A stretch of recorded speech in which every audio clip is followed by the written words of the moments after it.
I know there are some neighboring relationships which are a problem, but I would suggest to you that, that the one with Pakistan is actually an exception.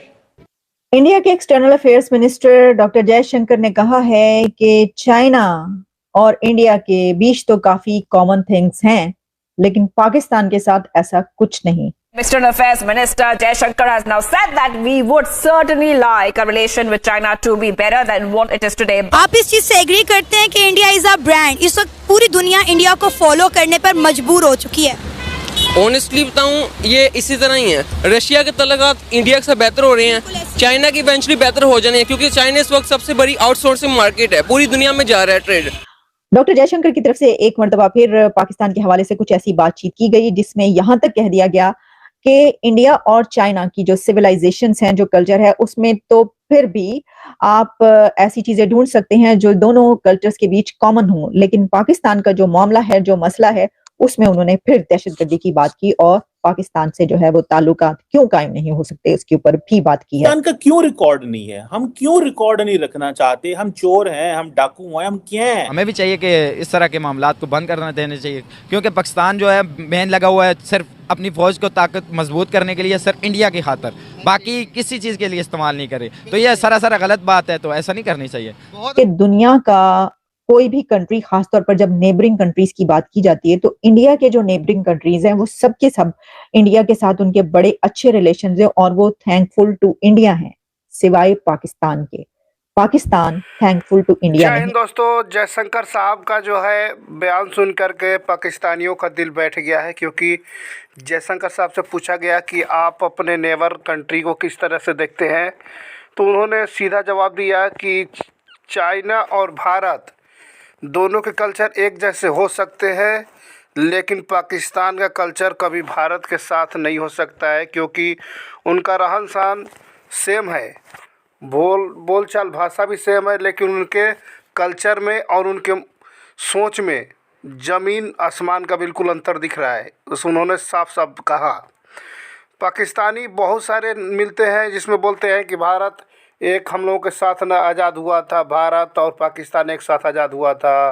Bharat में जिस तरह से भाषा बोली जाती है उस तरीके से पाकिस्तान में भी भाषा बोली जाती है, पहनावा सेम है, लेकिन कल्चर बहुत बड़ा अंतर है। भारत और चाइना एक तरह के कल्चर हो सकते हैं, लेकिन पाकिस्तान कभी भी जो है भारत के कल्चर को जो है नहीं अपना सकता है। आपको मालूम है कि उन लोगों के अंदर उन लोगों की मानसिकता क्या है। मौलवी वहाँ पे जाहिल मौलवी पड़े हुए हैं जो लोगों को, बच्चों को ब्रेन वॉश करके जो है मकसूद अली, दाऊद इब्राहिम, इस तरह के लोगों को बनाते रहते हैं। की तरफ से एक मर्तबा फिर पाकिस्तान के हवाले से कुछ ऐसी बातचीत की गई जिसमें यहाँ तक कह दिया गया कि इंडिया और चाइना की जो सिविलाइजेशंस हैं, जो कल्चर है, उसमें तो फिर भी आप ऐसी चीजें ढूंढ सकते हैं जो दोनों कल्चर्स के बीच कॉमन हो, लेकिन पाकिस्तान का जो मामला है, जो मसला है, उसमें उन्होंने फिर दहशतगर्दी की बात की और पाकिस्तान से जो है वो ताल्लुकात क्यों कायम नहीं हो सकते उसके ऊपर भी बात की है।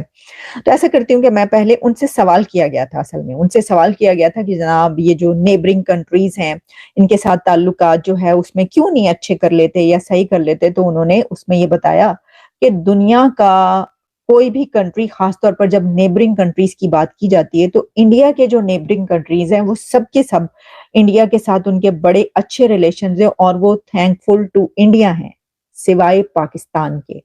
पाकिस्तान थैंकफुल टू इंडिया नहीं है और उसकी क्या वजह है? और चाइना जो है वो फिर भी, दोनों कंट्रीज जो है इंडिया और चाइना, वो तो बहुत सारी कॉमन वैल्यूज शेयर करते हैं, लेकिन जिसको ये वैल्यूज शेयर करनी चाहिए ऐसा कोई चक्कर नहीं है। यानी अब ये हुआ कि चाइना भी इंडिया के करीब है, बहुत सारी ऐसी वैल्यूज दोनों कंट्रीज शेयर करते हैं, कल्चर को और सिविलाइजेशन को, लेकिन पाकिस्तान जो है वो उतना भी करीब नहीं है इंडिया से जितना चाइना करीब है। तो यानी अब इंडिया ने जो है वो ये कहा है कि चाइना तो ठीक है, ओके, कोई मसला नहीं है चाइना के साथ हमारा, लेकिन जो मसला है वो तो पाकिस्तान के साथ है। अब देखिए प्रॉब्लम क्या, बात ये है कि हम यहाँ तक पहुंच गए हैं कि चाइना भी इंडिया के करीब हो गया, लेकिन पाकिस्तान करीब नहीं हो सका। पाकिस्तान दूर से दूर होता चला गया और होता चला जा रहा है। क्यों?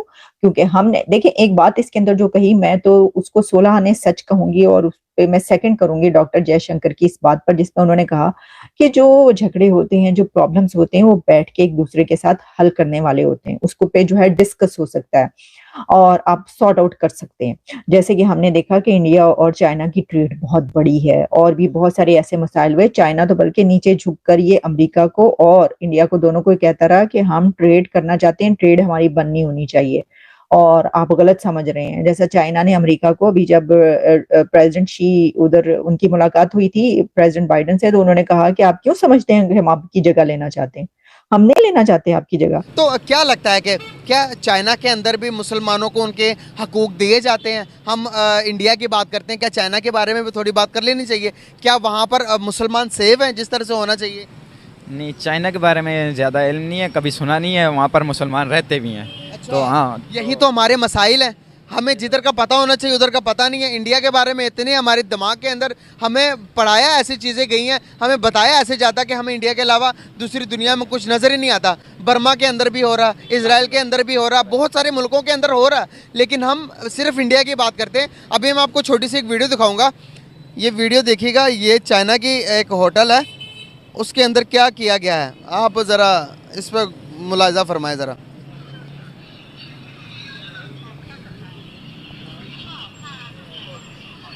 ये क्या पता है?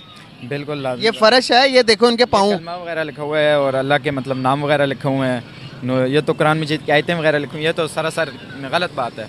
ये चाइना के अंदर हो रहा है। हम जिसे इस्लामी, जिसे हम अपना दोस्त कहते हैं, हर चीज़ लेते हैं, चाइना के बारे में कोई बात ही नहीं करता। ये तो लाजमी बात है, क्योंकि उधर वो अपने मफादात देखेंगे। कुरान और शरीयत को तो बाद में देखेंगे। वो कहेंगे हमारा दोस्त है, हमारा सीपेक लगा हुआ है, ये वो सिस्टम देख के तो उधर बात करना वो अच्छा नहीं समझेंगे। कुरान और शरीयत को मतलब उस तरह साइड पे कर देंगे। अगर बात करेंगे तो लाजमी बात है वो फिर खफा हो जाएंगे उनके चाचू जान, तो फिर ये गलत बात है, नहीं करते। इसीलिए हमारे लीडरों को चाइना का तो आज तक हम रोड पे नहीं आए बाइकआउट के लिए। चाइना के, आपको पता है यूगर के मुसलमानों के साथ क्या हो रहा है? दाढ़ी रखने नहीं दिया जाता, रमज़ान में रोज़े नहीं रखने दिए जाते, वहाँ पर नमाज पढ़ने नहीं दी जाती, मस्जिदों को क्रेन मार के गिरा रहे हैं कि भाई ये हमारे आर्किटेक्चर के खिलाफ है। हम यहाँ पर हमारी मीडिया क्यों नहीं बात करती उसके बारे में? ये बाज़ जो है अपनी मजबूरियाँ समझते हैं। बाज़ कहते हैं हमारे ताल्लुकात ख़राब ना हो जाएं। बाज़ अभी देख लें जैसे गज़ा का मसला चल रहा है, फ़लस्तीन का, तो उधर भी ये बात करने से तकरीबन जो बस कभी कभार ये इन्हें याद आ जाए तो पीछे से ज़्यादा ज़ोर पड़े तो मज़म्मती बयानात दे देते हैं। बाकी अमदाद का उस तरह जिस तरह अमेरिका ऐलान कर रहा है, जैसे पाकिस्तान के पास जंगी हथियार वगैरह है, इस तरह का अभी कोई ऐलान नज़र नहीं आया इनके सामने। क्या कहेंगे, मेरे बताने से पहले आपको पता था कि चाइना के अंदर क्या हो रहा मुसलमानों के साथ? तकरीबन तो नहीं पता था, मगर पता था। हाँ, आपको पता था? नहीं सर, नहीं ना पता था। यही तो गाइस हमारे मसाइल हैं जो कि हमें बताने चाहिए। जहाँ पर हमारे मफादात जुड़े हैं वहाँ पर हम इस्लाम को पीछे कर देते हैं, और जहाँ पर हमें लगता है कि भाई ज़मीनी मसाइल है, जहाँ पर दुश्मनी है वहाँ पर दुश्मनी है, बेचते हैं, बेच कर डॉलर कमाते हैं। तो हमारे तो ये अलमिया है कि हम चाइना के बारे में बता नहीं रहे, अपने लोगों को आगाह नहीं कर रहे, एजुकेट नहीं कर रहे कि चाइना के अंदर भी किस किस्म से जुल्म किया जा रहा, मुसलमानों की नस्ल कशी की जा रही है। भाई इसके ऊपर भी आवाज़ उठाएं, कब उठाएंगे? लाजमी बात है, आवाज़ उठानी चाहिए। मगर जहाँ तक हमें जो इल्म हासिल होता है तो हम ज़्यादातर सोशल मीडिया इस्तेमाल करते हैं, दूसरा मीडिया देखते हैं, तो ऐसी कभी भी चाइना के बारे में ज़्यादा से ज़्यादा यही देखते रहते हैं कि दोस्ती वाली बातें चलती रहती हैं। तो ऐसी गुस्ताखी वाली बात ज़्यादातर ये इंडिया के पीछे ही लगे रहते हैं, दुश्मनी की ये वो, तो कभी चाइना के बारे में कि वाकई में इंडिया हमारा बहुत बड़ा दुश्मन है। जिस तरह की यहाँ पर चीज़ें पोर्ट्रेट की जाती है, हमारा मेन स्ट्रीम मीडिया दिखाता है कि भाई हमारे फौजी जिंदाबाद, उनके भी मार दिए हमने, उनके मार दिए। तो क्या आपको लगता है कि ये चीज़ें हल है हमारे लिए? नहीं, ये ऐसा हाल तो नहीं है। हाँ, इतना कुरान में तो है कि ग़ज़वा हिंदोन है, मगर इस तरह तो नहीं होना कि आप पहले से जो है अपने आप को बस एक जगह ही मुस्तहकम करके रखें कि बस हमने दुश्मनी ही करनी है। आप लोगों को भी मालूम होगा कि पाकिस्तान के कल्चर में भारतीय कल्चर में बहुत ही ज़्यादा अंतर दिखने को मिलेगा, क्योंकि पाकिस्तान के अंदर मकसूद अली, हाफिज़ सईद, दाऊद इब्राहिम जैसे बड़े बड़े जो है आतंकवादी को पूजते हैं पाकिस्तान के लोग। आपको कभी देखे होंगे कि भारत में कोई आतंकवादी को पूजता है, मानता है? कोई नहीं मानता है। तो उन लोगों की सोच में हम लोगों की भारत की सोच में बहुत अंतर है लोगों में, क्योंकि वो हमेशा टेररिज्म, जाहिल की तरफ बात बोलते हैं। बिल्कुल टेक्नोलॉजी सेंस जो है उनके अंदर बिल्कुल भी नहीं है। वहाँ के मौलाना बोलते हैं बच्चों को जो मदरसे में पढ़ाते हैं उन लोगों को बच्चों को जो है साइंस टेक्नोलॉजी के बारे में पढ़ाते ही नहीं और बताते हैं कि साइंस और टेक्नोलॉजी मुस्लिमों में ये हराम है। अब भाई ये देखिए, और भारत टेक्नोलॉजी में आगे जा रहा है। वहाँ पे बच्चों को ब्रेन वॉश करके जिहादी और भारत के प्रति नफरत सिखाया जाता है, बल्कि अपने भारत में पाकिस्तान के प्रति ऐसा कुछ भी बच्चों को नहीं बताया जाता है। वहाँ पे छोटे बच्चे को पाकिस्तान के अंदर बताया जाता है कि भारत हमारा दुश्मन है, भारत के साथ ऐसा करना है, आपको मकसूद अली बनना है, आपको दाऊद इब्राहिम बनना है, हाफिज़ सैयद बनना है। इस तरह से जो है पाकिस्तानी मौलवी जो है पाकिस्तान के अंदर बच्चों को मदरसे के अंदर ऐसे ज्ञान दे रहे हैं। पाकिस्तान में सबसे ज़्यादा स्कूल से ज़्यादा आपको मदरसे मिलेंगे। भारत और चीन एक हो सकते हैं, लेकिन पाकिस्तान कभी नहीं हो सकता।